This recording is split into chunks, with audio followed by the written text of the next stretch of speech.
Le thème de cette année, vous savez que c'est la croix dans l'histoire de France, c'est-à-dire comment Dieu intervient d'une manière tout à fait significative dans notre histoire comme une terre d'élection, c'est-à-dire la France fille aînée de l'Église. Donc nous sommes marqués de cette histoire où Dieu intervient d'une manière régulière pour garder la France fidèle aux promesses de son baptême, c'est-à-dire à la foi catholique. Donc il y a quelque chose qui est tout à fait inscrit entre Jésus, Marie, et puis les saints, bien sûr, qui vont protéger. Donc on a vu, depuis le début, le récit fondateur, on a vu, bien sûr, Clovis, et puis donc le baptême de Clovis, par ce signe tu vaincras. On a vu aussi le Mont Saint-Michel, on a vu ensemble aussi les apparitions du Sacré-Cœur. On pourrait parler de Jeanne d'Arc, on a vu aussi Jeanne d'Arc. On a vu donc les apparitions du Sacré-Cœur à Paray-le-Monial. Et à chaque fois, c'est pour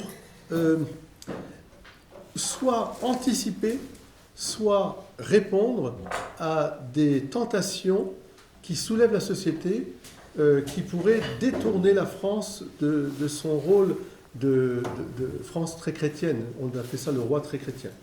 Donc par rapport par exemple à l'arianisme, Clovis il choisit le catholicisme. Il ne choisit pas une théorie chrétienne qui consiste à penser que Jésus n'est qu'un homme, il n'est pas le Fils de Dieu. Plus ou moins c'est ça l'arianisme, d'une manière très, très simplifiée. Ensuite, on peut dire aussi par rapport aux guerres de 100 ans que l'intervention de Jeanne d'Arc en France, bien avant le protestantisme, fait que la France ne sera pas sous sous l'autorité anglaise, que je respecte infiniment par ailleurs, parce qu'on sait que l'histoire de l'Angleterre va les amener vers le High Church, enfin vers le protestantisme. Et tout ça va faire en sorte aussi que la France restera catholique. Elle sera soulevée par les guerres de religion, comme dans tous les autres pays, mais le roi est très chrétien. Ensuite, on a les apparitions du Sacré-Cœur qui répondent à deux choses, à la fois à l'influence protestante qui, je dirais, veulent un culte spirituel, mais finalement très désincarné. Alors je ne dis pas qu'ils ne croient pas à l'incarnation, mais on va directement à Dieu, il n'y a pas d'intermédiaire, et il doit disparaître tout symbole trop charnel. Et le cœur de Jésus vient en montrant son cœur à Marguerite Marie en disant « Voici ce cœur qui a tant aimé » et ça va donner, je dirais, l'art baroque, la dévotion Sacré-Cœur qui va se répandre partout. Et c'est une réponse aussi. Mais de l'autre côté, il y avait la réponse face au jansénisme, qui était aussi un grave danger pour la foi chrétienne, parce que c'était tous ces mouvements puritains, je dirais cathare, enfin tout ce qu'on appelle le mouvement cathare, c'est pas le cathare au sens du XIIIe siècle, même si ça peut se rejoindre, tous ces mouvements qui voudraient une église de pur, une église réservée à des initiés ou alors des gens qui soient parfaits. Et alors les gens avaient peur de vivre la vie chrétienne parce qu'on leur montrait tellement l'enfer, tellement etc., que on s'écartait des sacrements, on s'écartait de la communion, on devait s'écarter, c'était pas possible. Et le Sacré-Cœur vient en disant non, je suis doux et humble de cœur, vous tous qui ployez sous le poids du fardeau, venez. Hein, mon cœur est un asile pour vous. Voilà, je me suis fait humain pour vivre avec vous. Donc au fur et à mesure de l'histoire de France, on voit qu'il y a des interventions. Et ce qui est tout à fait étonnant, c'est que à partir du 19e siècle, il va y avoir des interventions. Alors je pourrais parler aussi de Cotignac, mais il va y avoir des interventions tout à fait extraordinaires liées là à la présence de la Vierge Marie sur la France. Marie a été consacrée reine de France par Louis XIII le vœu de Louis XIII pour la remercier de deux choses: d'avoir empêché la France de tomber dans l'anarchie avec la Fronde qui était une révolte des barons, des gens qui voulaient prendre la place du roi et qui menaçaient vraiment l'intégrité de la France. Et puis de l'autre côté aussi pour la remercier pour la naissance de Dieudonné, Louis Dieudonné. Et alors ça a été une consécration tout à fait solennelle que Louis XIII a fait de tous ses États, et il a demandé à tous les évêques de France de la faire au même moment avec lui, etc., et de la réitérer chaque année. France royaume de Marie. Regnum. Faisons le Cazout, en fait. Oui, c'est ça. Enfin, nous, le reflet. En France, oui, cette consécration du 15 août. Oui. Il y a bien des pays qui sont consacrés au 15 août quand même, qui ont pris la suite aussi, qui ont fait des consécrations de pays aussi. Mais beaucoup de pays en hispanique, c'est plutôt le 8 décembre. Et puis d'autres, voilà. Mais le 15 août, c'est vraiment la fête patronale de la France chrétienne. Et c'est pour ça qu'on a cette fête qui est encore chômée, le 15 août. Et ces apparitions de Marie, elles vont se multiplier en France d'une manière tout à fait incroyable. Tout le 19e siècle est rempli d'apparitions de Marie reconnues par l'Église. Vous avez la Salette, vous avez Pontmain, vous avez Notre-Dame de Lourdes, etc., etc. Des apparitions où Marie vient vraiment pour apporter la paix. Pontmain, c'est la fin de la guerre de 70. La Salette, c'est vraiment une apparition qui est liée, je dirais, à la conversion du monde et de l'Église. C'est vraiment un rappel qu'il faut vraiment se convertir. Et puis Lourdes, qui va être, bien sûr, l'apparition où Marie va confirmer et conforter, je dirais, l'autorité du pape, qui vient de 4 ans avant de proclamer ex cathedra, comme on dit, de son autorité, que, bien sûr, en ayant consulté tous les évêques, etc., que Marie est née et conçue sans péché. Ce dogme proclamé par le pape Pie IX va susciter à la fois une joie dans l'Église chrétienne, dans les foyers chrétiens, mais aussi des oppositions parce que c'est lié à l'autorité pontificale. Est-ce que le pape est au-dessus de tout le monde? Est-ce que c'est lui qui décide, etc., etc. Et 4 ans après, à Lourdes, la Vierge Marie vient dire à une petite bergère de pauvrette inculte qui ne savait pas, qui parlait que patois, va lui dire en patois « Je suis l'Immaculée Conception », ce qu'elle va répéter sans comprendre, et ça va confirmer ce dogme qui venait d'être bien sûr proclamé 4 ans avant. Alors, au milieu de tout ça, c'est des apparitions, il va y avoir donc un phénomène incroyable aussi, tout à fait étonnant, des apparitions de Jésus et de Marie au cœur même de la capitale de France, Paris, dans un lieu très important qu'on appelle les foyers de charité, les filles de la charité, fondé par Saint Vincent de Paul, qui étaient ces religieuses qui partaient soigner gratuitement toute la misère humaine qui était autour de Paris, etc., les filles de la charité. Et dans ce foyer de charité, il va y avoir donc une apparition qui ne va pas être simplement qu'une apparition avec un message et Lourdes extraordinaire, on verra Lourdes aussi, mais qui va donc aboutir à frapper cette médaille miraculeuse. Alors, voilà où on en est, et on va voir pourquoi cette apparition à la rue du Bac, elle a été providentielle pour garder la France aussi dans sa fidélité à la foi catholique. Et donc, face à d'autres dangers qui menacent notre pays et qui sont d'ailleurs toujours un peu là. Je vous rappelle, entre parenthèses, que la rue du Bac est le foyer de prière le plus important en France qui est visité. Ce sont des millions de gens qui viennent sans interruption chaque jour en pèlerinage de partout, des messes, des chapelets, le confessionnal et la médaille, bien sûr, qui est répandue. Alors Laure, oui. Maintenant, à toi de nous raconter l'histoire. Eh bien, elle s'appelait Zoé Labouré au départ. Et elle est née le 2 mai 1806 à Fin-les-Moutiers. Alors, ne me demandez pas, c'est en Bourgogne. Hein. Donc voilà, c'est par là. Et elle est issue d'une famille très modeste, avec 11 enfants. Elle est la 9e enfant. Et elle est orpheline de mère à l'âge de 9 ans. Donc elle doit rapidement assumer beaucoup de responsabilités. Donc elle s'occupe de ses frères et sœurs. Elle ne va pas vraiment à l'école. Hein, quand vous êtes dans une situation pareille, l'école, ça passe après. Hein. Et à 12 ans, elle fait vœu de virginité et ressent une vocation religieuse. Parce qu'elle est inspirée par une vision de la Vierge Marie qui lui dit « Ma fille, le bon Dieu veut que tu ailles chez les filles de charité. » Justement. À 24 ans, donc en avril 1830, elle entre comme postulante chez les filles de la Charité de Saint-Vincent-de-Paul, au couvent de la rue du Bac à Paris, donc, qui est donc destiné à aider les pauvres. Voilà. C'est là qu'elle prend le nom de Sœur Catherine. C'est pour ça qu'on la connaît maintenant sous le nom de Catherine Labouré. Voilà. Mais j'aime bien Zoé aussi, je trouve que c'est sympa aussi. Il y a la lumière, c'est électrique. Voilà. Et puis donc, c'est une période qui est très marquée au niveau historique en France, parce que vous savez que il y avait eu la Révolution française, après il y a eu des rois, puis après il y avait des révolutions, et puis enfin bref, vous voyez ce que je veux dire, c'est très agité, il y a beaucoup de problèmes, et donc c'est à ce moment-là que Dieu choisit pour lui apparaître, enfin la Vierge Marie, et donc il y a au moins 5 visions qui sont recensées, mais 3 particulièrement authentifiées par l'Église. Voilà. Il faut dire, donc, pour dire un petit mot quand même, 1830, c'est la période de la Restauration, Ouais.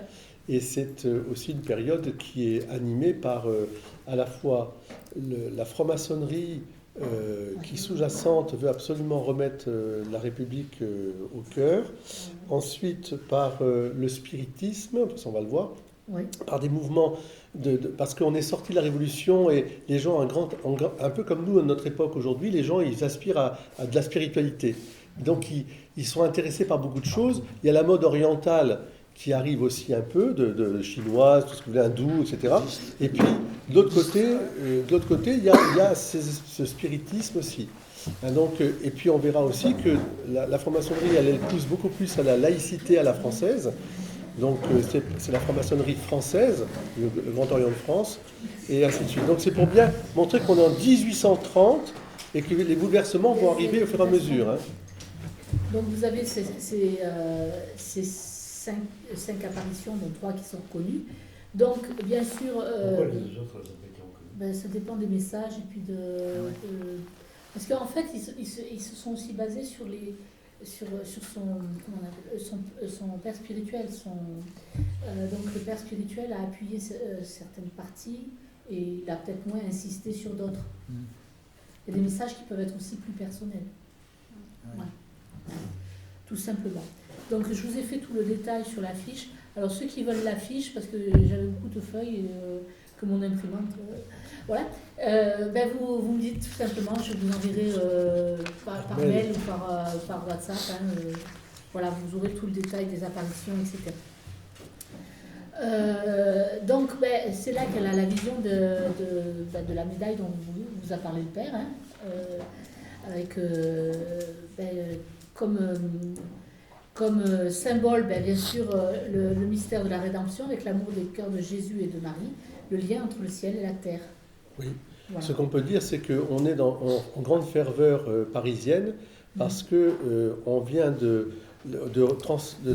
transférer les reliques de Saint Vincent de Paul qui a été canonisé. Il est transféré, bon, c'est tout à côté, ce qu'on appelle donc les Lazaristes, Saint Vincent de Paul, et puis donc les filles de la Charité, c'est lui qui a fondé avec Louise de Marillac, Sainte Louise de Marillac, qui est la fondatrice des filles de la Charité, et qui est d'ailleurs, dont le corps, comme Sainte Catherine Labouré, est intact dans la chapelle miraculeuse rue du Bac.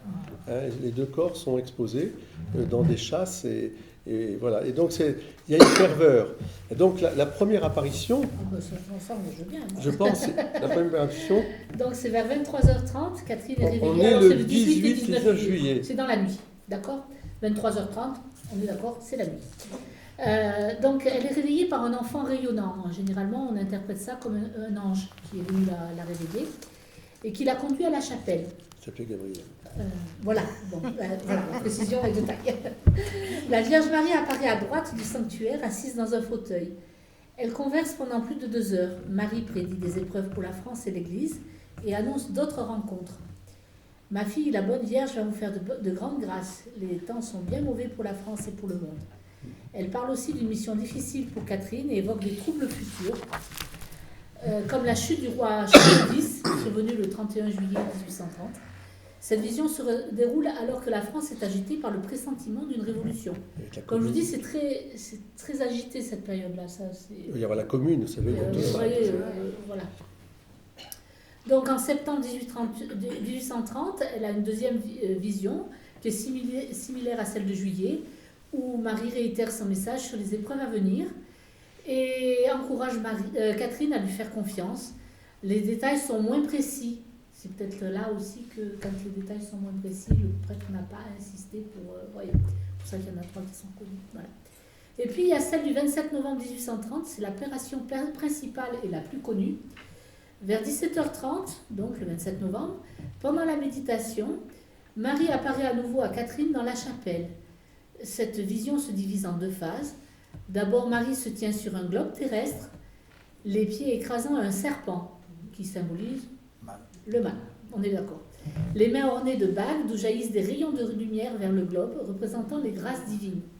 Une voix intérieure dit « Ces rayons sont le symbole de grâce que Marie obtient à ceux qui les demandent. » Autour d'elle apparaît une inscription ovale en lettres d'or. « Ô Marie conçue sans péché, priez pour nous qui avons recours à vous. » Puis l'image tourne.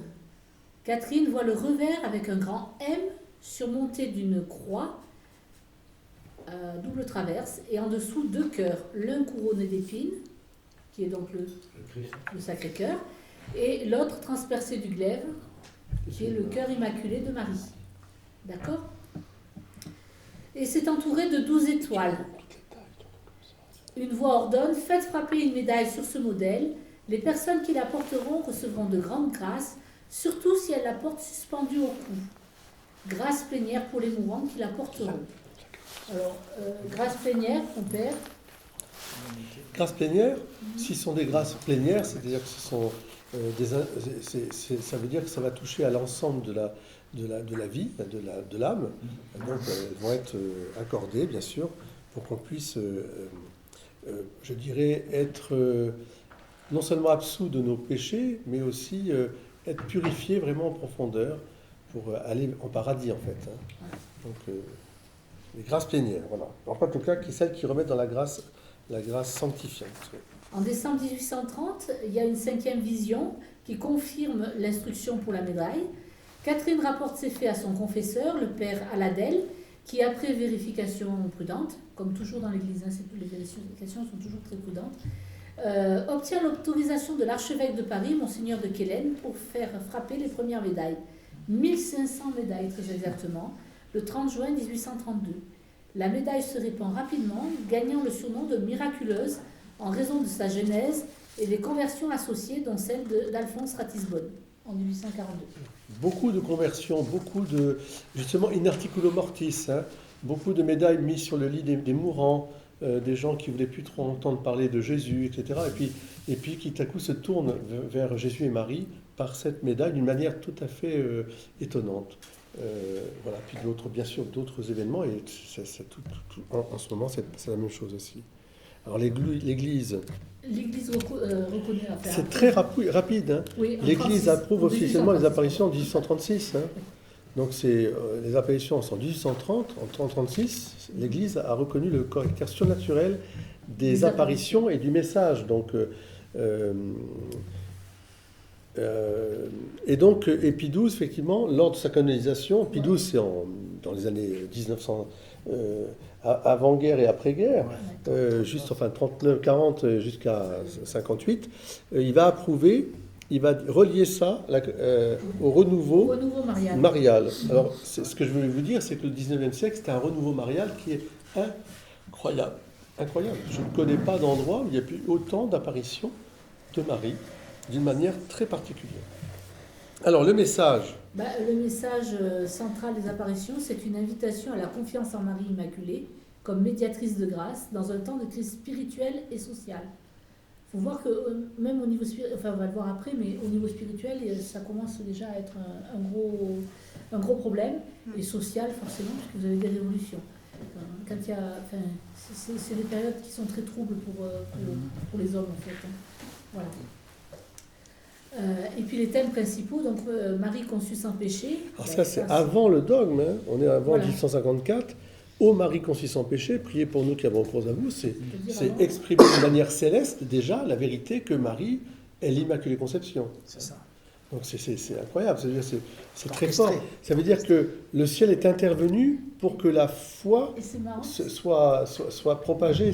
C'est marrant parce qu'à Notre-Dame du Lot, c'est pas dit exactement comme ça, mais c'est déjà ce message-là. à Oui, Notre-Dame du Lot. certainement. Les apparitions mariales, elles sont toutes Voilà. reliées. Là, on était encore avant, on était en 1600 et quelqu'un. Donc, vous voyez, Ça Marie, prépare. Alors- le Seigneur a vraiment préparé pour qu'on comprenne bien les choses. Il y a quelque chose de très important qui est pas dit, mais qui est dit, hein, mais je précise, Mais qui est pas dit. c'est qui n'est pas tout à fait dit, c'est que les rayons Ouais. de lumière symbolisent les grâces qui tombent partout dans le monde, mais spécialement la France. Ah, C'est-à-dire que c'est d'abord la France et ensuite Le ça monde. part. Vous voyez. Donc il y a quelque chose qui indique aussi la mission universelle de la France, qui est reconnue en fait, parce que c'est comme ça, c'est non seulement la fille aînée de l'Église, mais ce caractère universaliste de la pensée française, et qui lui permet de rayonner partout. Donc il y a quelque chose de très important, effectivement, les zones d'ombre, ben, malheureusement c'est là où on se ferme à la foi, mais Marie est toujours là, elle est toujours en train d'appliquer ces grâces qui viennent du Christ. Et donc, ce qu'on demande, c'est de faire frapper donc, et de porter la médaille pour obtenir la protection et la conversion. Le message prévoit les tribulations pour la France, les révolutions, les persécutions, mais encourage l'espérance par l'intercession mariale. Ça s'inscrit dans une dévotion à l'Immaculée, promue par l'Église pour contrer le matérialisme. Il faut voir que la révolution industrielle a lieu en Angleterre à la fin des années 1700. En Angleterre. C'est les premiers qui ont fait la révolution industrielle. Industrielle. Oui, industrielle, ouais. En 1700, fin 1700 et quelques, quoi. la vapeur. Donc vous avez tout un mouvement de matérialisme qui naît de ça, puisque comme il y a de grands changements La vapeur. dans les techniques, etc., Ouais. vous avez tout un mouvement qui vient de là aussi. Hein. Ouais. Vous voyez. Et en France, on a eu une petite révolution industrielle par rapport à l'Angleterre, qui a été vraiment un truc massif chez eux. Ouais. Parce que nous, c'est allé plus lentement, mais il y a tout ce matérialisme ambiant qui vient. Vous avez la révolution agricole où les paysans commencent à partir des campagnes pour aller dans les villes. Ouais. Vous voyez ce que je veux dire? Et tous ces exodes et tout ça ont une importance sur la foi. Ah, Eh oui, quand vous avez une espérance très très grande dans tout ce qui est matériel, oui. vous oubliez des fois un petit peu. Je ne sais pas comment C'est vous ce dire. qui se Mais, passe, ouais, c'est ce qui se passe. voilà, Tout le temps. je pense que c'est Tout le temps. assez. Ouais, tout le temps. Tout le temps. Hein, c'est juste la psychologie humaine habituelle, c'est hein, ça, ça. c'est Je ça. pense que. Voilà. Surtout qu'ils s'écartaient de certains cadres, quand même, parce que Ouais. les jeunes étaient dans le village, ils se connaissaient tous, il y avait le prêtre qui était au milieu, et Ouais, tout ça. ouais. Et, le fait de s'être Oui, ça a équilibré éclaté. comme ça, Ça a éclaté. Ça a commencé Ça a à éclaté. éclater là, ouais. Donc c'est pour ça que vous avez autant de mouvements sociaux, etc. Parce que une industrialisation, ça se fait pas tout sans, éclaté. Ouais. sans heurts. Hein. Voilà. Comme la mondialisation, Voilà, comme exactement. tout ce qu'on voit, la globalisation, etc., tout ce qu'on est en train de voir actuellement, qui va susciter des heurts, La forcément. mondialisation. C'est tout à fait Donc je vous ai légitime. mis là tout ce qui s'était passé au niveau historique. On ne va pas Oui, s'étendre ça, on va sur, pas s'étendre. Ouais. sur le niveau historique. Hein. Je vous ai mis aussi Bernadette Alors, Soubirous, mais on Ben, va- c'est important quand même, Ouais. Bernadette Soubirous, parce que malgré tout, donc, Voilà. on est 24 ans, 28 ans après, quoi. Ouais. 1830, 1858, il y a des événements qui sont passés, bien sûr, déjà en France. Et entre deux, on va dire, il y a des mouvements. Alors, enfin, on va en parler, le spiritisme, dont je vous ai dit Ouais. aussi le laïcisme. C'est le laïcisme au sens idéologique, qui combattent et veulent vraiment combattre l'Église. Et ça aboutira évidemment à la séparation de l'Église et de l'État. On verra un peu tout le combat qui est sous-jacent, mais dont on fête le 120e anniversaire de cette séparation. Qui était, voilà, enfin, je ne vais pas épiloguer tout de suite maintenant, mais ce qui est important, c'est de penser que les apparitions de Lourdes du 11 février 1858 jusqu'au 16 juillet 1858, 16 juillet qui est la fête de Notre-Dame du Mont-Carmel, hein, d'ailleurs, entre parenthèses, et le 11 février Notre-Dame Ouais. Eh bien, c'est un message vraiment, on peut dire, de conversion, au sens de prière et pénitence, mais au sens d'une grande confiance dans l'attention que Jésus, Marie ont sur la France d'abord au départ, et sur le monde entier pour amener les gens à Lourdes, pour les amener à la prière, à la dévotion, etc. Pour décharger justement toutes leurs souffrances. Le monde paysan, le monde industriel, les artisans, tout ça, ils vont tous venir et tout le monde vient en foule et en masse, et y compris, vous le savez, l'impératrice Eugénie, qui elle viendra aussi, c'est elle qui va protéger l'apparition de Notre-Dame de Lourdes, alors que la franc-maçonnerie voulait tout éradiquer, etc. Ils voulaient absolument tout bloquer. Et en fait, elle dira non, parce que pourquoi ? Parce qu'elle va être elle-même touchée par la grâce, pour son fils, par la grâce de guérison. Donc, ce sont des apparitions qui viennent, je dirais, redire tout le soin que Dieu a pour notre pays, pour le maintenir dans... je dirais, dans la présence, voilà, Dieu avec nous, ce qu'on va fêter à Noël. Dieu est avec nous, l'Emmanuel.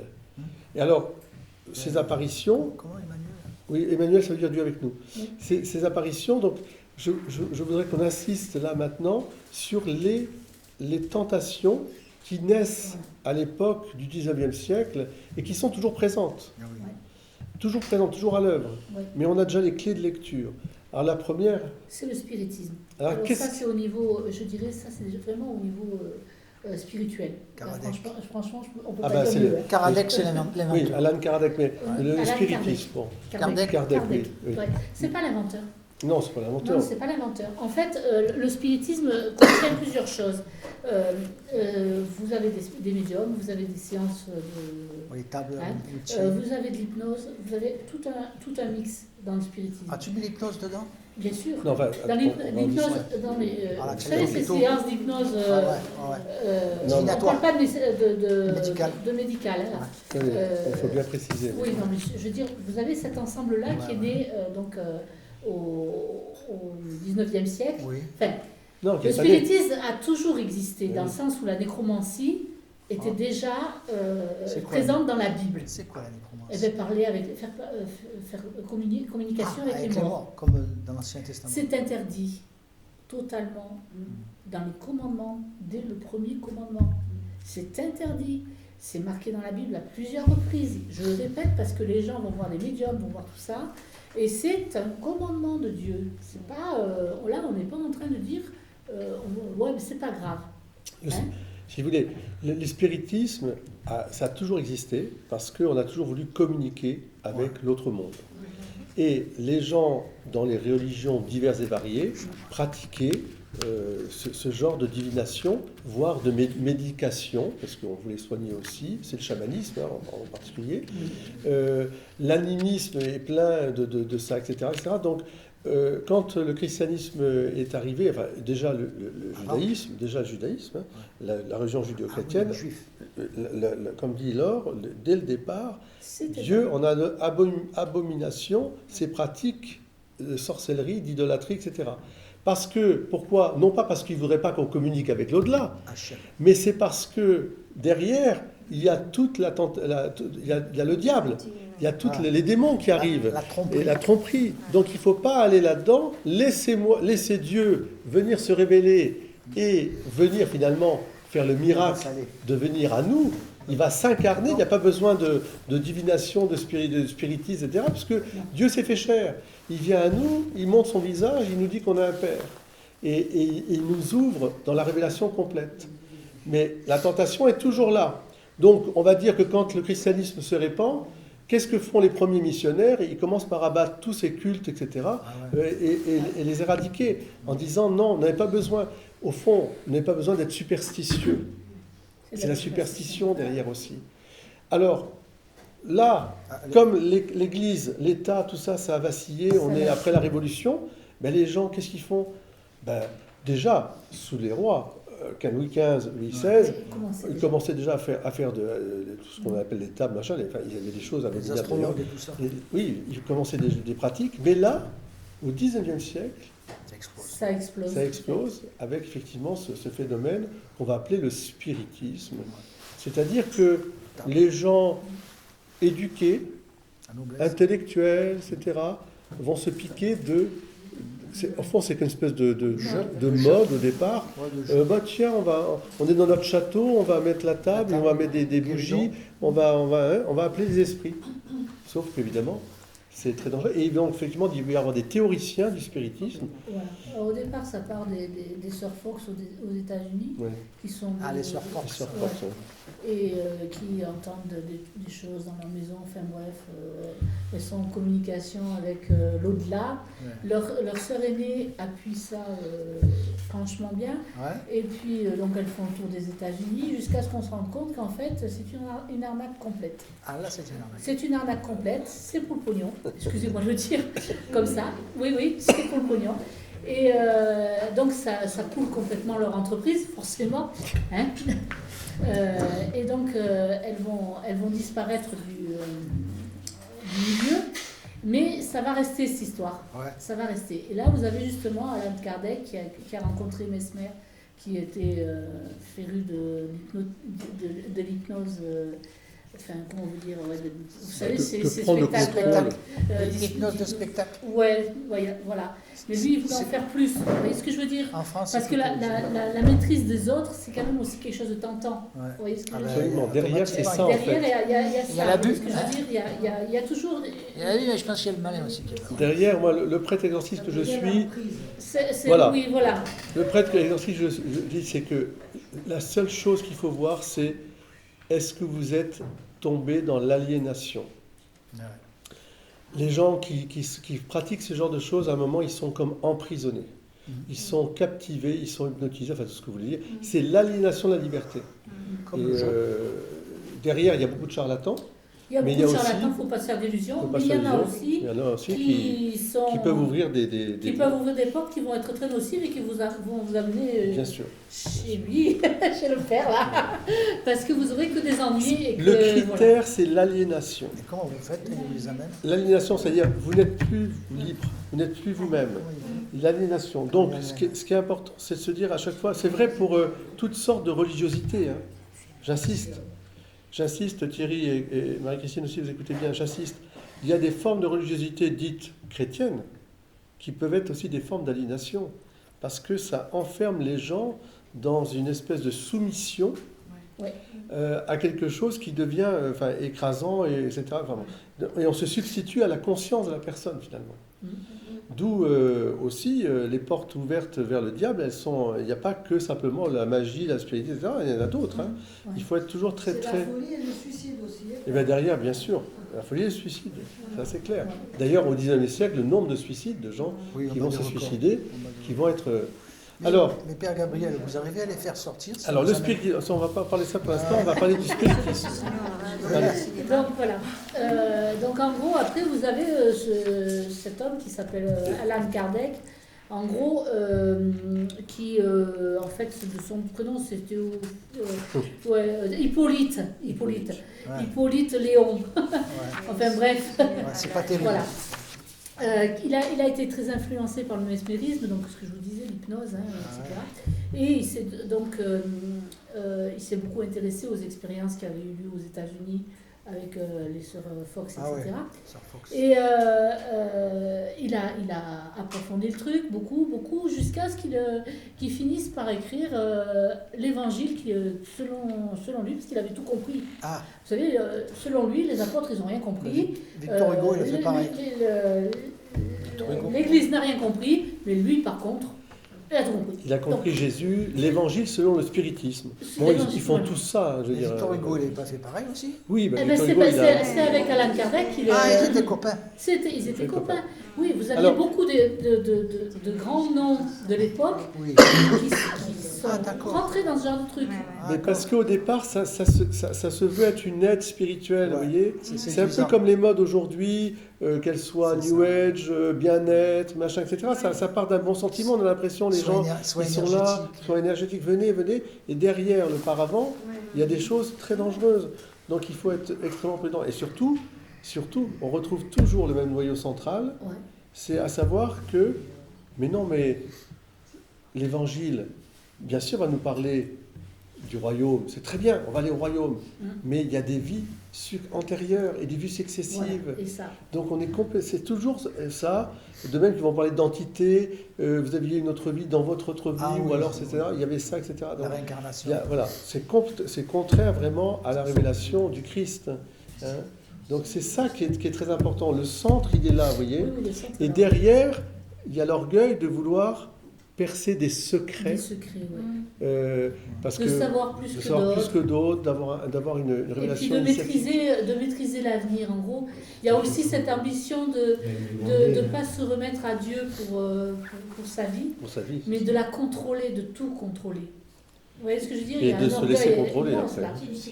Oui, Ouais, oui, oui. c'est surtout une élite qui fait ça. Oui. Mais oui, mais attention, ça. Non, mais ça a beaucoup glissé Ah oui, ça sur le glissé. peuple. Hein. Après, Sur le pape, sur tous les villages. Et donc, bon, bien sûr, il croyait en la réincarnation, hein, bien sûr. Donc, pour lui, on ne peut pas progresser si on ne se réincarne pas, pour Allan Kardec. Hein. Donc, c'est complètement incompatible avec la résurrection des corps, ça c'est sûr. Et le jugement particulier, ça aussi c'est sûr. Donc, vous voyez que quand on commence à avoir, mais même aujourd'hui, vous allez entendre beaucoup de personnes vous parler de réincarnation. Oui. C'est complètement incompatible. C'est incompatible surtout, je dirais aussi déjà dans l'anthropologie. C'est-à-dire que l'être humain, qu'est-ce que c'est qu'un être humain? Un corps humain, un être humain, c'est un corps et une âme qui sont individués. C'est-à-dire, ils sont uniques et irremplaçables. Ouais. C'est pas des suites de... Contrairement à la théorie du genre, parce que là on est en plein dans ce que j'appelle le transhumanisme, le transformisme, la théorie du genre, qui considère que notre enveloppe est une enveloppe totalement accidentelle, qui n'a rien à voir. C'est pour ça qu'on peut la changer dans tous les sens. C'est les mêmes façons de concevoir l'être humain. Transformé, transhumanisé, tout ce que vous voulez, etc. Et là, c'est, je dirais, transspiritué, spiritualisé, etc., etc.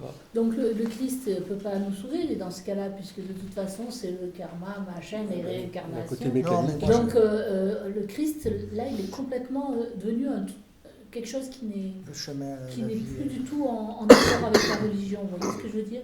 Et vous le retrouvez, parce que ça ne s'est pas arrêté là, vous le retrouvez maintenant dans le New Age, Voilà, dans beaucoup de choses. Il ne faut pas croire, ça ne s'est pas arrêté, et on a toujours à combattre contre cette idée-là. Or, la médaille miraculeuse, Ça empire, là. la médaille miraculeuse et puis les apparitions de Lourdes, Voilà, sont là pour contrebalancer. mais elles viennent tout simplement redire une Pour vérité. lutter, La voilà. première vérité, celle qu'on va vivre à Noël, c'est que Dieu est avec nous. Il marche à nos côtés. Il épouse notre nature humaine. Il ne la transforme pas au sens de quelque chose qui ne serait pas humain. Il est avec nous de notre conception jusqu'à notre entrée dans le ciel. Et il épouse complètement cette vie. Puis d'autre part, il agit. C'est-à-dire que simplement, il ne fait pas que marcher, mais il répond à nos interrogations d'abord sur l'au-delà, et puis aussi il agit. La médaille est miraculeuse, les apparitions, l'eau de Lourdes est miraculeuse, c'est-à-dire les guérisons, les transformations, le cœur contrit, parce que les grands miracles sont intérieurs. Ce sont des gens qui reviennent à la foi. Oui. Tous, vous pouvez témoigner à un moment ou à un autre que vous avez été touchés par la grâce et que vous avez compris que Dieu était là, qu'il vous aimait et que vous n'avez pas besoin d'aller voir à droite, à gauche, etc. En plus, il ne nous attend pas avec une fourche. Et non, justement, et ça te transforme et ça te donne une lumière pour marcher dans cette vie sans peur. Parce que le grand ressort, évidemment, de toutes ces pratiques, c'est la peur. La peur de l'esprit, la peur de je ne sais pas quoi, la peur de ça. Et donc, comment je vais faire pour me prémunir, etc. Le chrétien, il est tranquille. Il est tranquille parce que le Christ sauve. Il a sauvé. Et non seulement il a sauvé, mais il est avec nous. Il est là. Donc, il chasse les ténèbres. C'est ça, chasser les ténèbres, vous voyez. Relisez, si vous voulez, ou revoyez un film qui est magnifique sur Saint Paul, les films sur Saint Paul. Saint Paul, il passe son temps dans les pays grecs, du bassin méditerranéen grec, finalement, à dire aux gens, vous n'avez pas besoin d'avoir les amulettes, de recourir aux voyantes, aux pitiés, tout ça. L'évangile suffit. Évidemment, c'est catastrophe pour le commerce ambiant, parce que ça vivait de toutes ces industries-là. Il avait chassé une voyante aussi. Et oui, et donc il va se faire persécuter à cause de ça Il a aussi, pris des coups de bâton. pour beaucoup de ça. Alors ça répond au spiritisme. Voilà, parce que les apparitions mariales de la rue du Bac et de Lourdes, elles surgissent précisément au moment où le spiritisme connaît un essor fulgurant en Europe et aux États-Unis. C'est vraiment une réponse divine. Parce qu'il va y avoir là-dessus. beaucoup de conversions. Des gens qui étaient passés par ces mouvements-là, tout à coup vont être transformés Voilà. par l'apparition de Lourdes et par la médaille miraculeuse. Ben, C'est combat- développé au moment de la franc-maçonnerie. Oui, alors la franc-maçonnerie française, on va voir. 1700. Vraiment la franc-maçonnerie issue de la Révolution française qu'on appelle le Grand Orient de France. Ces pratiques-là. Ah oui, bien sûr. Bien sûr. Et ça remet au centre quelque chose, vous n'avez peut-être pas noté au niveau de... Mais elles insistent sur la prière. Eh oui.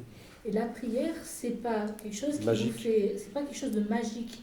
Non. Vous n'êtes pas en train de demander que tout se passe selon votre volonté Eh oui, et pas celle de Dieu. Vous voyez ce que je veux dire? c'est ça. La prière, c'est quelque chose qui est tourné vers Dieu. Et vous n'attendez pas de le maîtriser lui. Vous voyez ce que je veux dire? C'est pas une baguette magique. Non. Donc ça combat vraiment la prière, ça combat la Ça combat et superstition, puis etc. ça repousse le mal. Et Ça repousse le mal. C'est la parole de Dieu repousse le mal. Les sacrements repoussent le mal. La grâce. Donc il n'y a pas besoin, vous savez, on peut répondre très, très simplement à Thierry. Oui, quand les personnes viennent avec un désir d'être délivrées de leur spiritisme, etc., c'est instantané.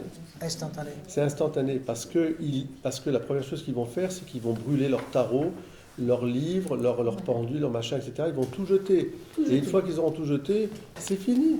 L'autre, il peut pas, parce qu'il se Il a tourne à plus ce la moment-là prise. vers le Christ. Non, j'aurais fait une parenthèse parce qu'on ne va pas rentrer là-dedans. Je veux qu'on aille sur le spirit, C'est sur connu. C'est connu. Oui. C'est toujours Non, mais connu. Thierry, je ne veux pas qu'on rentre dedans parce que sinon on va rentrer dans d'autres considérations. C'est un autre Ça, c'est sujet. basique.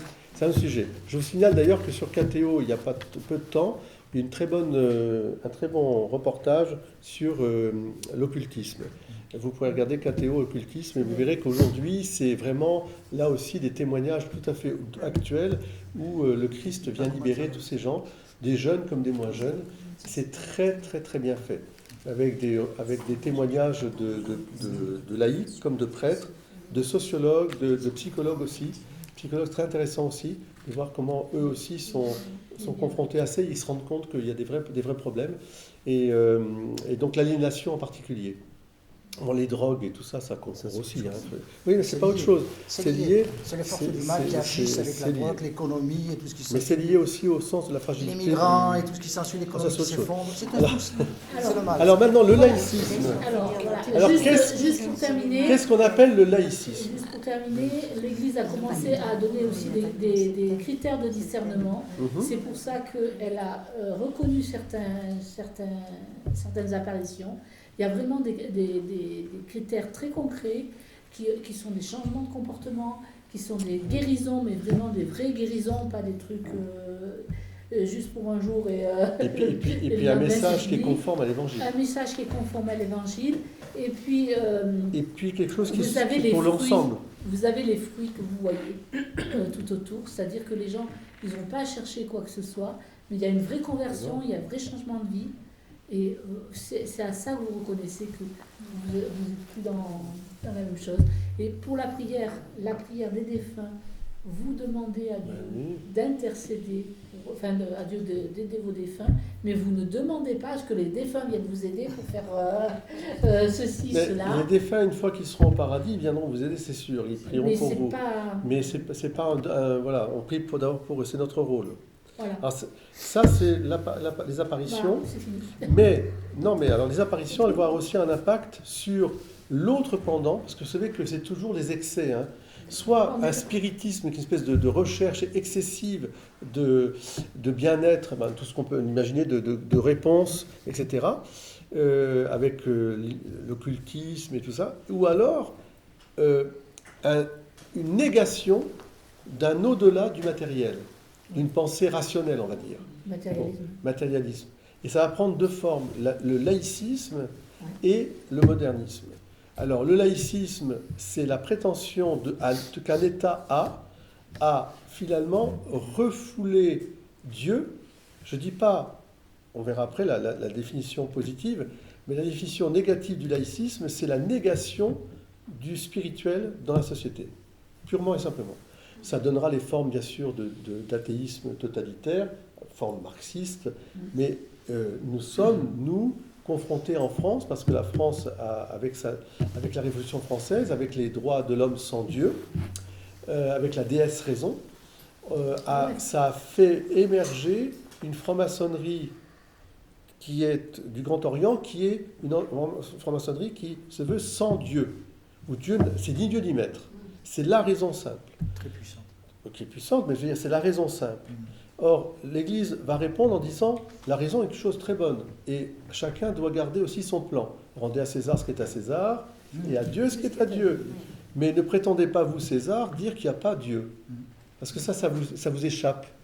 Ça vous échappe. Ça vous échappe, en fait, c'est parce que ça vous échappe. Vous prétendez que votre raison seule est capable est supérieure à toute intervention divine. Donc un au-delà de la pensée serait impensable.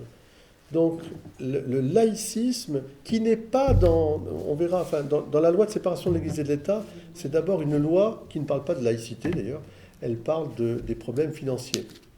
C'est-à-dire qu'elle estime qu'il faut être indépendant du culte, et pour cela d'ailleurs elle va prendre en charge finalement les églises, c'était contre le catholicisme, les églises, les édifices d'avant 1905. Voilà, c'est une autre question.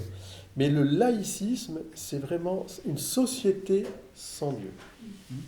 Où à la limite, ce que tu peux penser à l'intérieur, tu dois le garder pour toi, mais tu ne dois jamais l'extérioriser.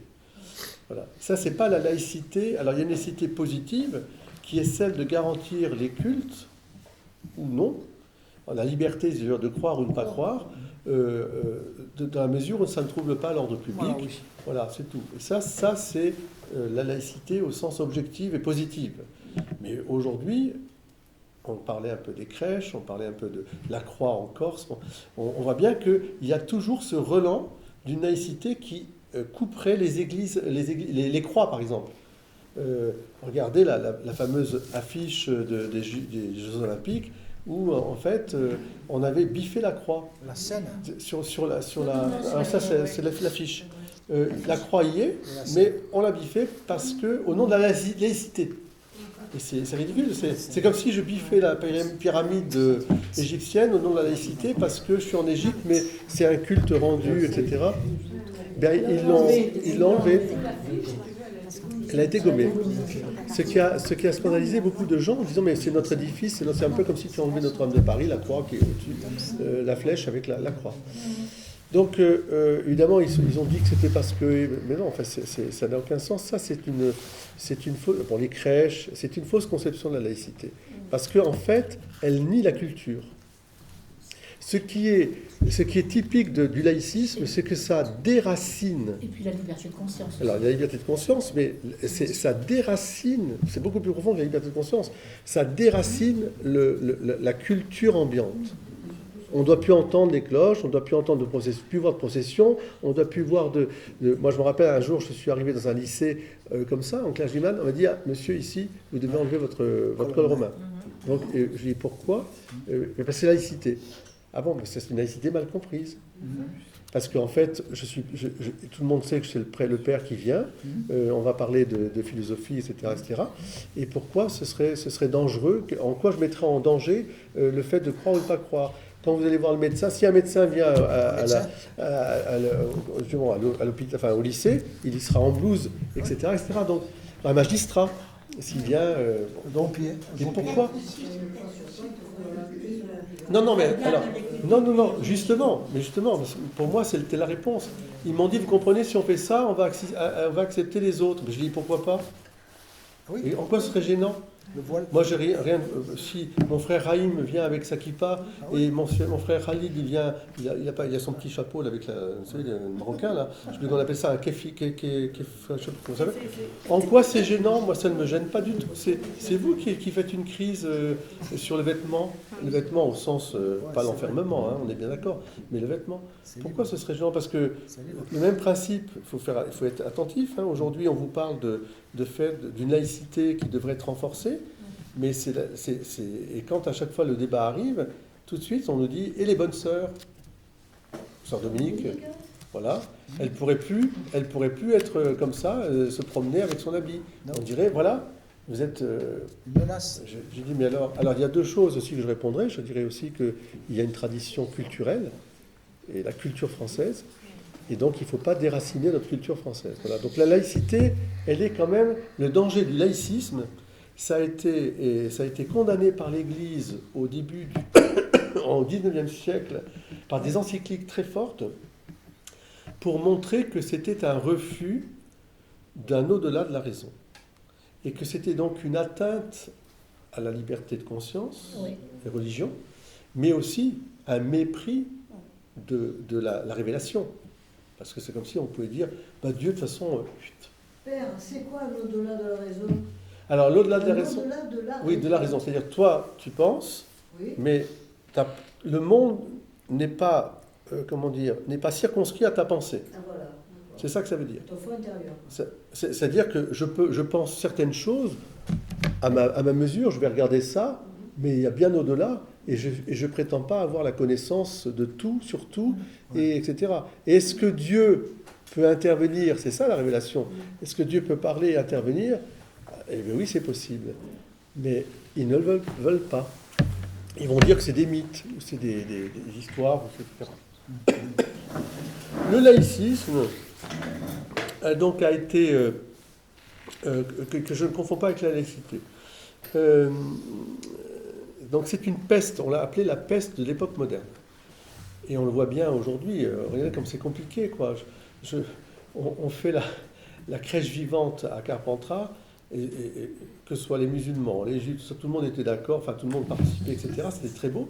Et la fête de Saint-Cyphrin, par exemple, où tout le monde prie avec le patron de la ville, la fête votive, et la seule, parce que c'est une ou deux personnes, mais ils sont très peu nombreux, la République est en danger. Elle crie en passant, en voyant ça, là. Alors, je lui dis, moi j'étais, comme les enfants jouaient, j'étais à côté, alors je dis, madame, en quoi c'est dangereux pour la République? La laïcité. Je dis, mais ça, c'est une fausse conception de la laïcité. La crèche, ça fait partie de notre histoire. Jésus est né en Provence, madame, je lui dis, en plus, elle ne sait plus quoi dire. Elle est partie. Elle est partie, mais il suffit de ça. Une personne qui va vouloir enlever la croix. Dans la crèche, vous avez des juifs, des asiatiques, des orientaux, des arabes. Des arabes. Je dis, vous avez tout. Où est le problème? J'arrive pas à comprendre où est le problème, parce qu'il n'y a pas plus. Et en plus, tu as vraiment le ciel. Voilà. Tu as les étoiles, tu as les anges, tu as les anges. Mais il n'y a pas de problème. Je veux dire, si tu regardes bien la crèche, elle est universelle. Elle est universelle, elle unit tout le monde. Tous les peuples. Donc, dire que c'est un danger, c'est ne rien avoir compris. Au contraire, c'est la fraternité. C'est qui est dans leur tête. Par exemple, moi, dans mon métier, on m'a demandé de ne pas mettre ni de crèche, ni de sapin. Voilà. Je suis assistante maternelle, je n'ai pas le droit de mettre de sapin et de crèche. C'est complètement absurde. Bon, du coup, ma crèche fait 5 mètres de long, elle est encore plus grosse. Et mon sapin brille encore plus. Et tous les soirs, je mets les chants religieux. Parce que j'ai. Et en plus, les enfants, ils sont heureux. Et les enfants sont heureux et apaisés. Mais je n'ai pas le droit. Ouais. Elles sont venues, elles m'ont demandé d'enlever mon sapin. Et moi, je suis responsable de cantine, mairie d'Avignon, depuis 30 ans. Je n'ai pas le droit, je n'ai vraiment pas le droit de dire, les enfants qui me posent des questions, Faranak, est-ce que tu fêtes Noël? Est-ce que tu aimes Jésus? Je n'ai pas le droit de répondre. C'est ça. Je n'ai pas le droit. Et du coup, je prends l'enfant dans le bras. C'est pour ça que je te rejoins. Et on est vraiment dans un cas où je prends l'enfant dans le bras. Je caresse, il me dit, oui, alors tu mets des crèches. Je dis, écoute, viens dans mon bureau, on va en parler.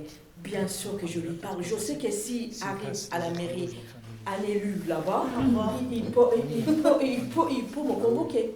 Il peut. Oui, je sais. Donc il peut me dire, Farnak, tu le sais, tu l'as fait. Moi j'ai déjà fait, j'en ai déjà parlé avec lui. Donc pour lui dire vraiment, on est dans ce cycle-là. D'accord. Vous avez raison. C'est pour ça que ça a l'air de rien, mais le fait que Robert Ménard ait été conforté ait reçu finalement la justice, a dit non, il a le droit d'avoir la crèche. C'est très important. Ce sont des signes il faut vraiment ne pas avoir peur. Vous voyez, lui, il faisait avec beaucoup d'intelligence et faconde et d'humour, en disant mais qu'est-ce que ça, vous avez peur de quoi? Puis il faisait sa crèche, elle était roulante. Donc dès qu'il y avait des gens qui arrivaient, il tirait la crèche. Et puis s'il y avait le préfet, je sais pas quoi. Donc va-et-vient. Puis finalement, les gens ils se sont dit mais c'est idiot. Puis alors, toute la population évidemment le soutenait et les gens, les enfants, etc. Donc et surtout des musulmans qui venaient le voir en disant mais c'est formidable, etc. Alors qu'est-ce que vous allez en faire? Comme tu disais, Laure, ça, il y a toutes les nations qui sont représentées. Des enfants, des jeunes, des personnes d'âge mûr et des personnes d'âge très très mûr. Les Romains, ça vient de... Voilà. Alors moi je viens d'Orient, mais l'islam n'existait pas. C'était africain, mais ça vient de Mésopotamie. C'était ce qu'on appelait les astronomes. Les gentils, c'était des païens. Voilà. Donc ça n'allait pas avec le peuple juif. Les païens, ils n'étaient pas. Donc là, vous voyez vraiment que c'est pas parce que la personne n'est pas issue du judaïsme qu'elle n'est pas accueillie à la crèche. Bien sûr que non. Donc c'est tout le monde vraiment est accueilli. Voilà. Nous, on accueille tout le monde. Ce que je voudrais vous retenir sur le laïcisme, c'est que non seulement c'est une idéologie fabriquée dans la Révolution française, parce que la laïcité, le laïcisme n'existe que issu de cette Révolution française. Aucun État dans le monde rejette Dieu. Alors il y a eu la laïcité parce qu'ils ont voulu copier Atatürk, etc. Mais aucun État ne rejette Dieu. Thierry, aucun État ne rejette Dieu. La France est un exemplaire à ce niveau-là et se targue d'être pratiquement à moitié athée maintenant. 50% de gens se disent athées. Mais enfin, c'est une autre question. Mais le plus important pour moi, c'est l'affirmation d'un monde autosuffisant qui, en fait, conduit à l'athéisme. Parce que comme autosuffisant, on n'a pas besoin de Dieu, on est autosuffisant. Grâce au matérialisme. Et derrière, il y a une opposition forcément radicale avec l'Église. C'est de l'anticléricalisme. Parce que l'Église elle-même, annonçant le message et l'annonçant, elle est missionnaire par définition, tout ce qui est injonction au sens, les messages évangéliques, n'est plus accepté. On peut vous écouter, mais vous n'avez pas à imposer au sens d'être injonctif. C'était la phrase de notre président Macron, disant à la religion catholique, c'est bien, vous avez une histoire, mais ne soyez pas injonctif. Il termine son discours au Bernardin en disant, ne soyez pas injonctif. C'est-à-dire, ne prétendez pas dire ça c'est bien, ça c'est mal. Ça vous conduit au péché, ça vous conduit au contraire au bien. Ne soyez pas injonctif.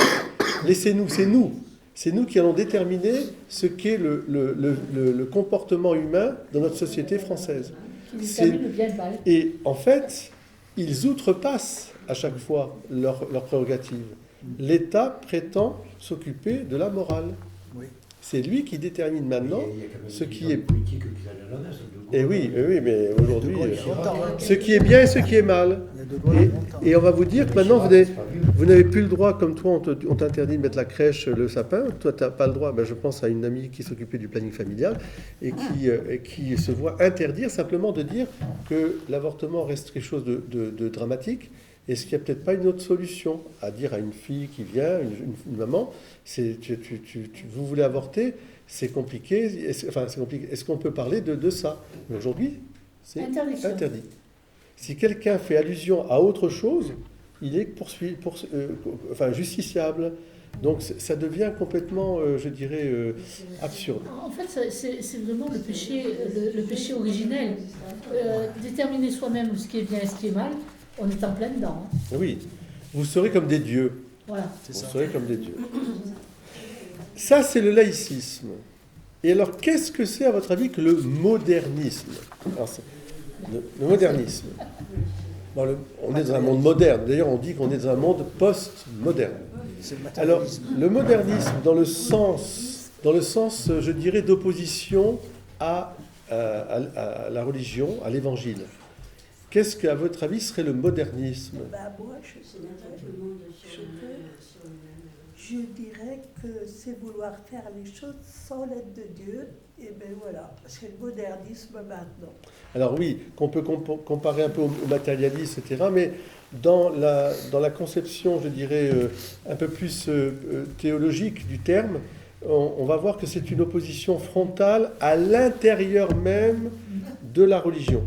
C'est-à-dire, c'est un courant dans la religion qui part, comme toujours, de bons sentiments.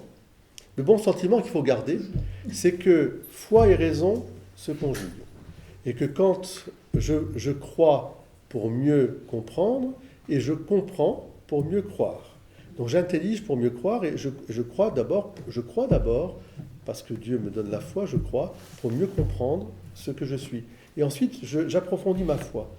Et donc, il y a à l'intérieur de la religion, il y a la place pour les sciences, toutes les sciences d'ailleurs, sciences humaines, sciences bibliques, sciences lexicographiques, sciences même psychologiques.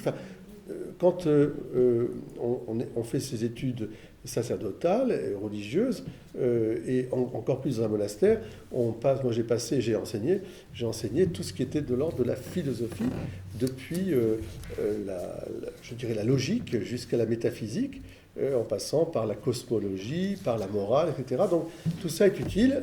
J'étais infirmier, il y a toutes les sciences médicales qui peuvent aussi rentrer en ligne de compte.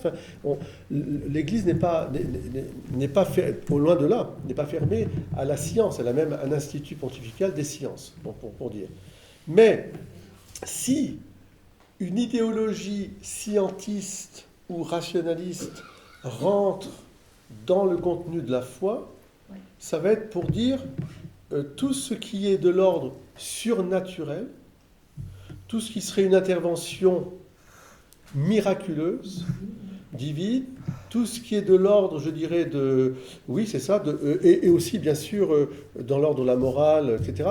Tout cela, il faut le dépasser. Il faut le dépasser parce que nous, on sait que, par exemple, moi j'ai entendu beaucoup de reportages là-dessus, sur les dix plaies d'Égypte, on passe son temps à l'intérieur du monde biblique à expliquer qu'il n'y a rien de miraculeux dans ça. C'était des phénomènes qui pouvaient se passer comme ceci, comme cela, etc.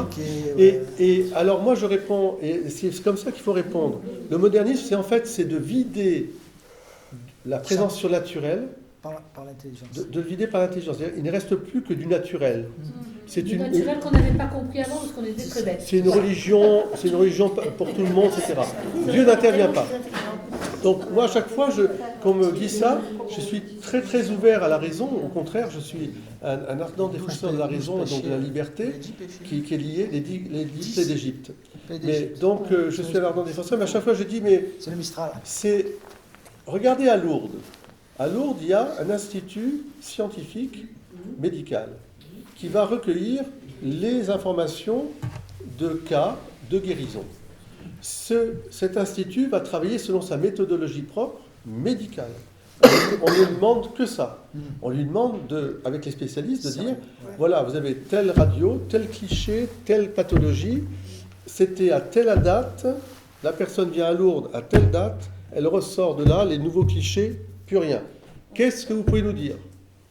Donc, il vous étudie le dossier. Oui, la personne était vraiment malade. Elle était, mettons, tuberculeuse, ou elle avait un cancer, ou elle avait je ne sais pas quoi. Et puis, donc, les examens sont rigoureux. Oui. Ensuite, je vois après, là, plus rien. Et la conclusion que doit apporter le comité scientifique, c'est de dire, en l'état actuel des choses, nous ne pouvons pas comprendre comment cette personne qui était atteinte de métastases, mettons, on va dire ça, ou d'une sclérose en plaques, la veille, arrivant à Lourdes, le lendemain, elle repart de Lourdes, il n'y a plus rien. Donc, il laisse ça en place à l'Église. Et l'Église, elle, utilisant ce fondement rationnel, scientifique, va dire, puisqu'en l'état actuel des choses, on ne peut rien dire de plus, et vu que la soudaineté, parce que c'est surtout ce caractère-là, ce caractère soudain, l'Église dit il y a un miracle, il y a une intervention divine. C'est ça que refuse, je dirais, quelque part le modernisme. C'est-à-dire que dans le modernisme, il y a une explication toujours purement naturelle, rationnelle, physique. Et donc c'est le Vatican qui décide. En dernière instance, c'est lui qui... Alors d'abord, ce sera le comité à Lourdes, hein, qui est effectivement qui est renvoyé à... Vous savez qu'ils ont envoyé 7500 dossiers et le Vatican a récupéré 70. Oui, mais c'est peu important. L'important pour nous, c'est de savoir que les cas qui ont été homologués, ils sont vrais. Après, il y a tous les cas... Ce qui est dommage, c'est quand on diminue le travail de la Non, c'est pas diminuer, c'est pour être sûr, c'est pour être sûr. Si tu regardes, les miracles eucharistiques actuellement sont étudiés par la science. Oui. Ils ne sont jamais démontrés. Non, attends, ils sont vraiment étudiés. On donne à des scientifiques Oui, qui savent pas ils sont ce Il y a des analyses génétiques. Ils n'ont jamais pu les démontrer. Non, oui, ça c'est autre chose. Non, mais je veux dire, ce qu'on veut dire par là, c'est que les analyses scientifiques sur le Saint-Suaire, sur la tilma de Notre-Dame de Guadalupe, sur l'Eucharistie, tout ça est toujours en place. Il y a du temps de Pape François, il y a un miracle eucharistique en Argentine très important, et tout ça est étudié, donc ça veut dire que voilà. Le modernisme, en fait, pour revenir à ça, c'est cette tentation. C'est incroyable. Alors, je vais expliquer. Cette tentation, donc, d'enlever l'intervention divine dans notre histoire. C'est pour ça que c'est très dangereux. Ce n'est pas une attaque frontale, c'est à l'intérieur. Par exemple, la Vierge Marie, l'Immaculée Conception. On va vous regarder avec condescendance en disant « Mais on vous aime bien, Père Gabriel, vous savez. » Enfin, la Vierge Marie. Enfin, est-ce que vous croyez qu'elle était vierge? Franchement. Est-ce que vous croyez qu'elle a eu son enfant? Parce que nous, on sait que pour avoir un enfant, forcément, il faut une relation. Ce qui est vrai. Naturellement, il faut avoir une relation conjugale. Et que l'hymen, etc. On sait tout ça. Mais est-ce que Dieu peut... a besoin de ça. Ouais. Non mais est-ce que Dieu peut intervenir? Est-ce que Dieu peut, par exemple, faire en sorte qu'une femme stérile enfante à 80 ans? Sarah. Est-ce que Dieu peut faire un miracle? Miracle que le Padre Pio a été l'instrument de cette femme qui voit sans iris. Et puis même Elisabeth. Depuis 50 ans, mais je veux dire, là ça dépasse même l'entendement scientifique.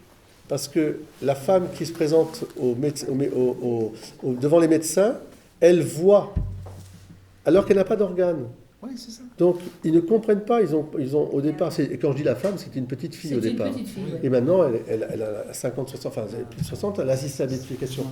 Donc, le modernisme va dire, mais bon, Père, vous êtes gentil, le purgatoire, l'enfer... Thierry, je voudrais que tu écoutes bien, parce que le purgatoire, parce que c'est pour Gaëtan, il fait son catéchuménat, donc c'est important. Le purgatoire, l'enfer, tout ça, bon, c'est pour maintenir la population dans la peur, ça n'existe pas. Maintenant, on sait.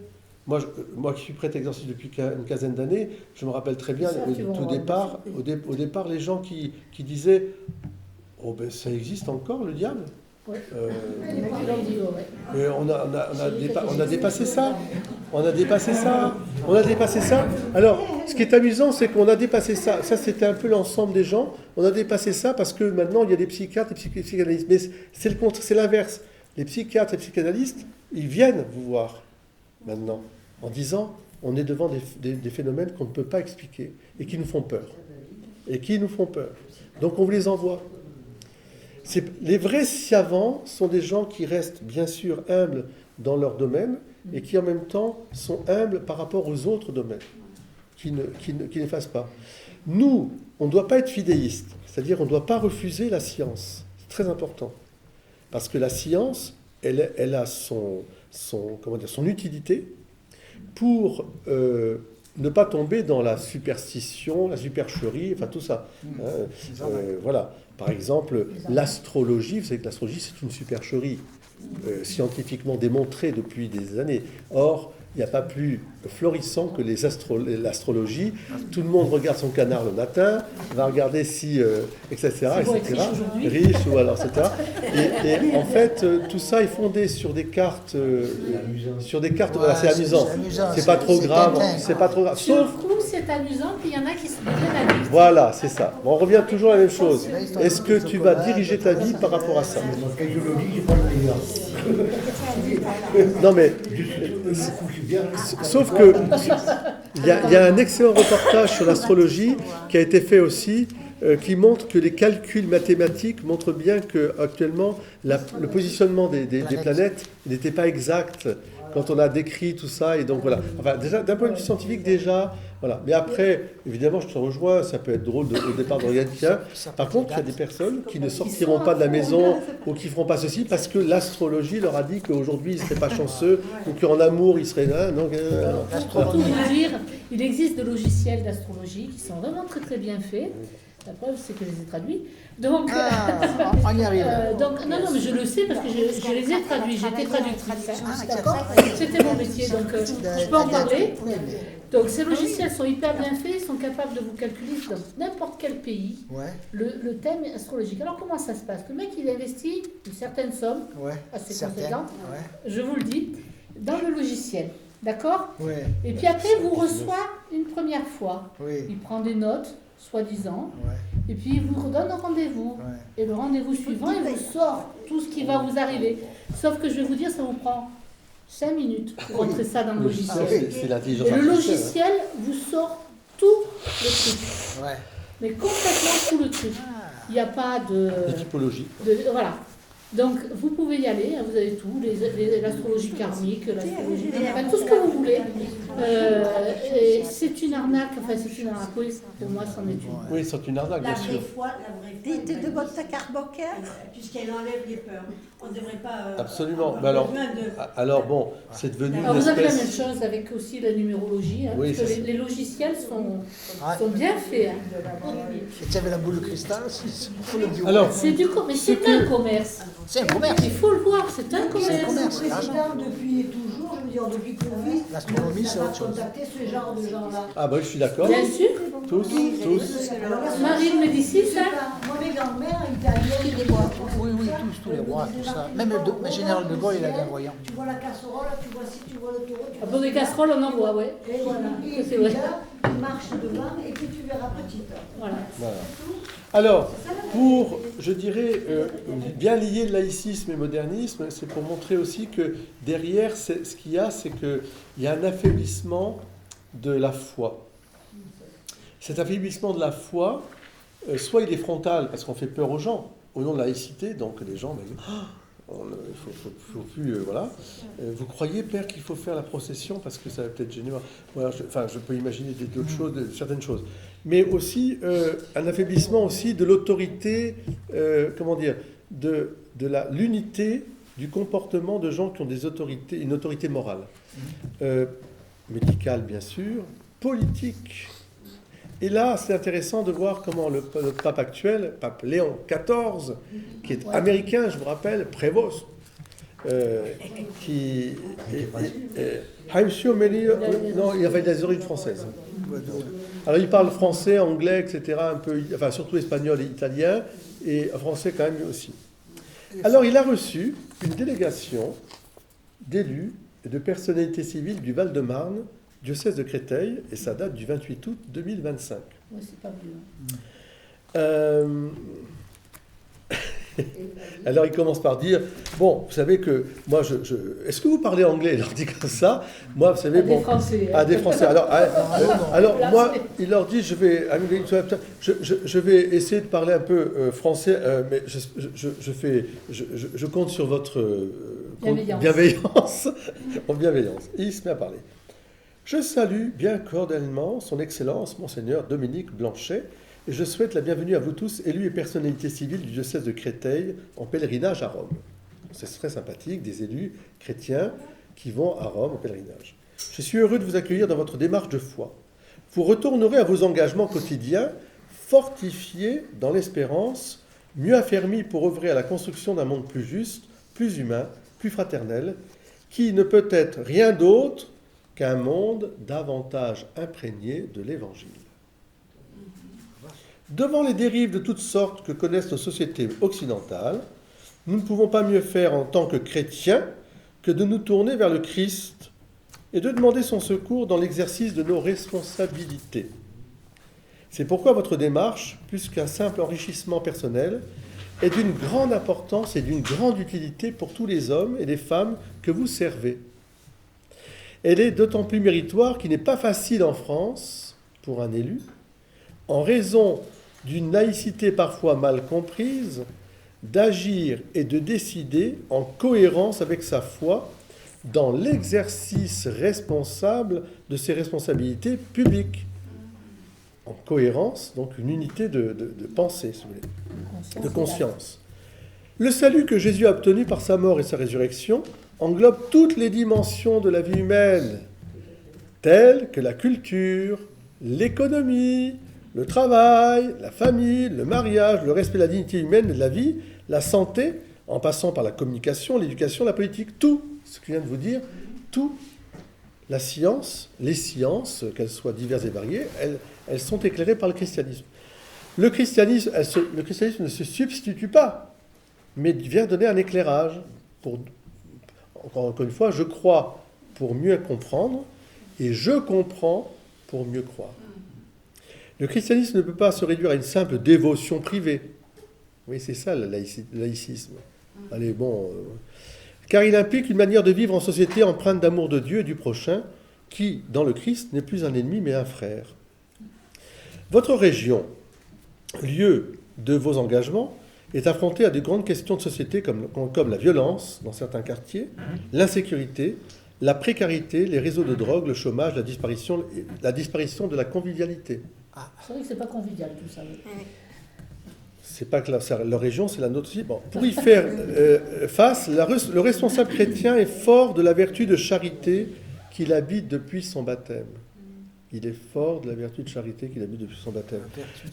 Oui, vertu de charité, c'est l'amour de Dieu qui a été répandu dans nos cœurs par le baptême.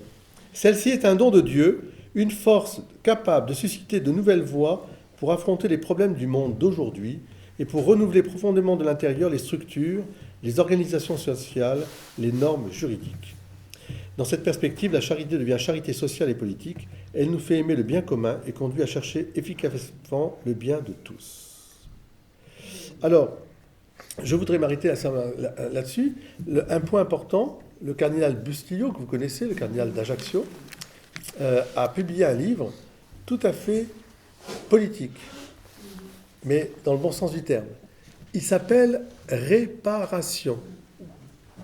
Et dans ce livre, il donne une vision, une action, c'est une vision pour agir dans le sens du bien commun de la société, réparer, reconstruire, relier, etc. Donc, qui passe par la reconnaissance à la fois du mal et du bien, et à œuvrer à faire en sorte que des ponts soient faits pour réunir les gens. C'est bien.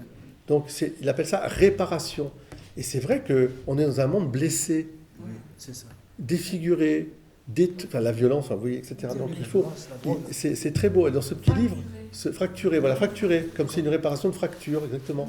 Et donc, ce livre s'appelle Réparation. Je vous invite à le prendre. Je pense qu'on le prendra peut-être... on va voir. Il faut que je réfléchisse un peu, mais c'est un livre qui pourrait être programmatique, même pour le carême. Parce que ça pourrait être... Pour les conférences de carême, ça pourrait être pas mal. On le fera peut-être venir, on dirait, Cardinal Bustillo, vous pouvez pas venir d'Ajaccio nous faire une conférence.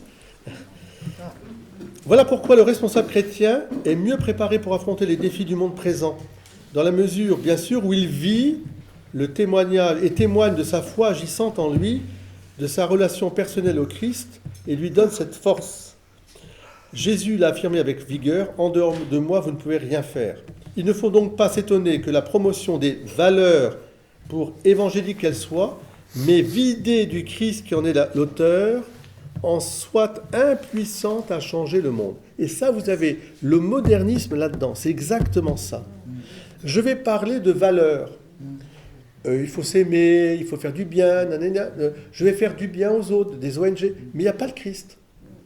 vidé de la présence du Christ, Horizontal. qui vient sauver. Ah, c'est pas au nom de Jésus-Christ. Non, c'est pas seulement au nom de Jésus-Christ, Il y a mais pas la dimension- c'est surtout l'innovation que horizontale et pas les deux qui devaient y avoir. c'est surtout que c'est le Christ qui agit en toi.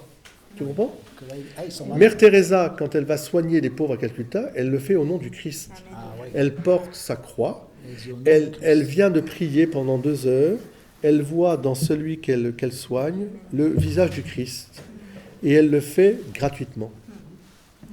Et c'est cette vision du Christ, elle n'est pas en train de prêcher le Christ, mais elle vit le Christ, et à travers ses gestes, c'est le Christ qui apparaît. Ouais, c'est Et elle a toujours dit, vous pouvez me donner des millions, je ne ferai jamais ce que je fais pour des millions.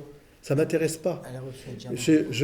Je le fais par amour du Christ qui vit en moi. Et à ses sœurs, elle a toujours dit, vous n'êtes pas des assistantes sociales. C'est ça le danger. On fait de l'assistance sociale. Vous voyez, c'est à l'horizontale. Si vous ne mettez pas les deux, il y a quelque chose qui va pas aller. Voilà Léon XIV, vous Vertical voyez. et horizontal. Il ne faut pas se tenir que la promotion de valeurs pour évangélique qu'elle soit, mais vidée du Christ. Donc aujourd'hui, liberté, égalité, fraternité, ce sont des valeurs chrétiennes, mais vidées de la présence du Christ. Ça ne marche pas. Parce que pour réunir les gens entre eux, dans le respect, dans la recherche, je dirais, du bien commun, et bien sûr la fraternité, il faut les relier à Dieu. Parce que c'est la République qui fait que je suis frère? Ben non. La République, c'est un système comme un autre. Mais c'est Dieu le Père qui fait que je considère l'autre comme un frère. Vous voyez? Donc, La République, elle la rend surtout individualiste. mais ça, je suis assez d'accord avec toi. Alors, C'est le baptême républicain, je demande toujours ce que ça soit. il n'y a pas de séparation dans la personnalité d'une personne publique. Il n'y a pas d'un côté l'homme politique et de l'autre le chrétien. C'est ça qui est terrible en France. C'est qu'on a des comportements d'hommes politiques qui, en individuel, vont vous dire « Mais moi, en tant que chrétien, je pense ça. Mais comme homme politique, je dois penser comme ça. » Et au En nom fait, de c'est quoi une lâcheté. Oui, il y a le programmatique, il y a l'élection, il y a tout ce que vous voulez. Alors voilà ce que dit Léon XIV. Mais il y a l'homme politique qui, sous le regard de Dieu et de sa conscience, vit chrétiennement ses engagements et ses responsabilités. Vous êtes donc appelés à vous fortifier dans la foi.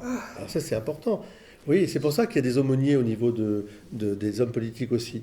À approfondir, Monseigneur Rouget, qui est l'évêque de Nanterre, était l'évêque le prêtre des députés en France, à la Chambre des députés. Approfondir la doctrine, en particulier la doctrine sociale que Jésus a enseignée au monde. La pensée sociale de l'Église, elle est tout à fait extraordinaire. Elle est peu connue, mais elle gère beaucoup d'entreprises chrétiennes maintenant se réfèrent à la pensée sociale de l'Église pour gérer la richesse humaine comme facteur du progrès même de l'entreprise.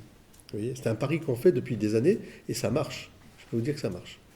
Et d'ailleurs, on nous appelle maintenant. C'est-à-dire que maintenant, les ingénieurs conseils pour les entreprises incluent dans leur coaching il y a des ingénieurs conseils chrétiens qui sont appelés dans les entreprises même de France, parce qu'ils se rendent compte qu'il y a un message qui est très important, une morale. Enfin, on revient, si vous voulez, à une relation et une morale. Pour des conseils, c'est ça?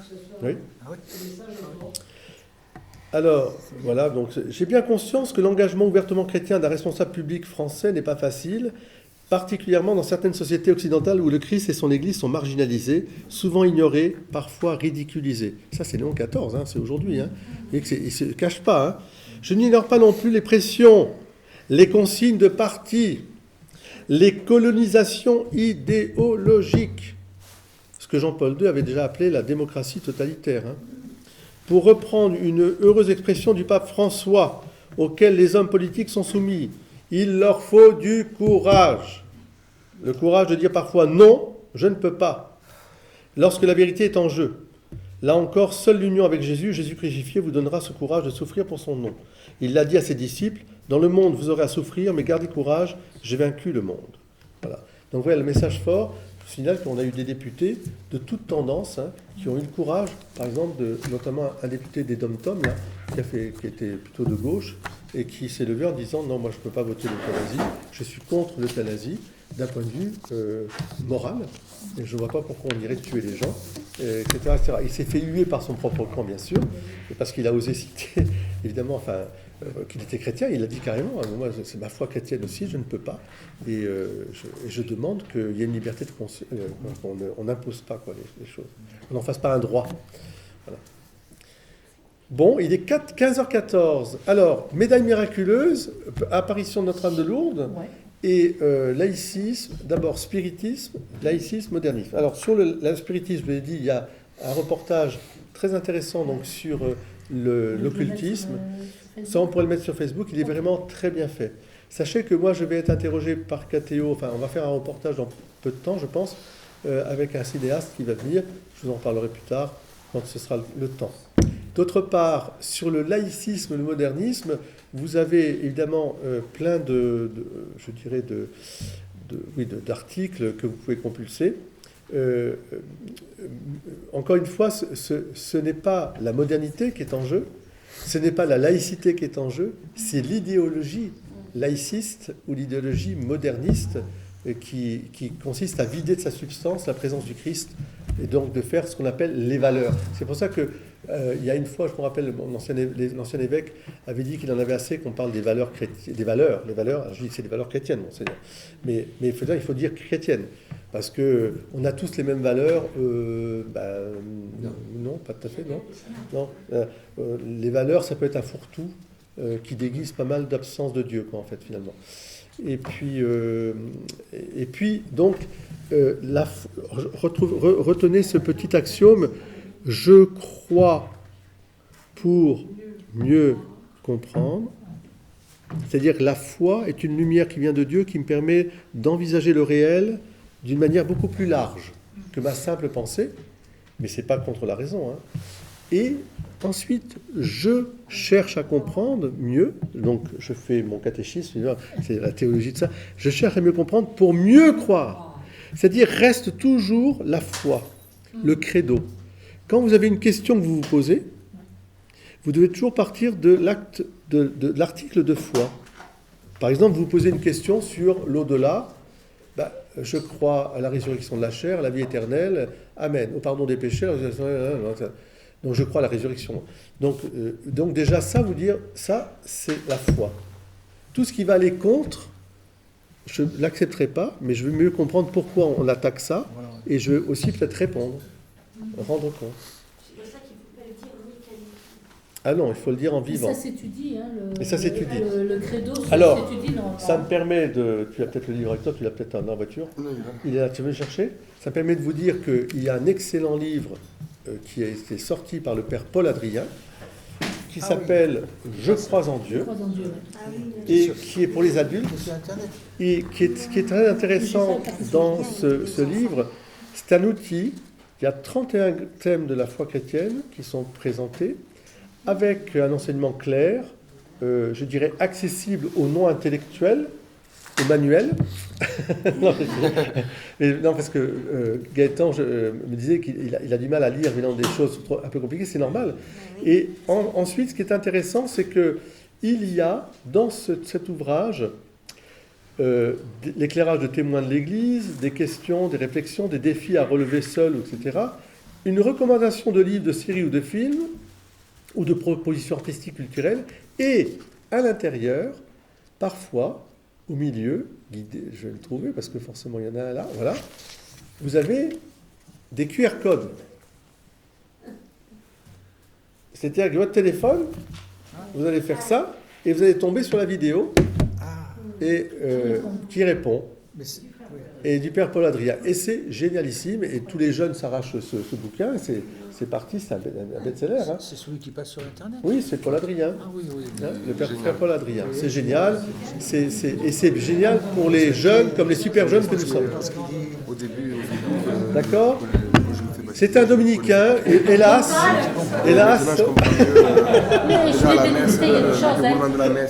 non mais il faut reconnaître, les dominicains, bravo, merci aux dominicains. Merci. Voilà, c'est vraiment très très bien fait. Moi je le recommande, franchement. Je crois en Dieu, connaître la foi chrétienne. Surtout sur Internet. Et le père Paul Adrien, il n'hésite pas à aller fendre et pourfendre là où il faut redire la vérité. Il est actif. Et en même temps, il est très pédagogue, très pédagogique, il apprend à prier, il apprend à faire ceci. Voilà. Il doit y aller sur Internet. Oui, il a ses vidéos sur Internet. Je voudrais juste rajouter une chose. Pourquoi c'est très important de connaître son credo et le comprendre? Parce qu'en fait, vous allez vous trouver face à des personnes qui vont attaquer avec toujours les mêmes arguments sur lesquels vous n'arrivez pas à répondre parce que vous ne connaissez pas assez votre credo et vous ne connaissez pas assez ce que ça veut dire. Donc je vous encourage à vraiment travailler le credo si vous voulez pouvoir défendre votre foi.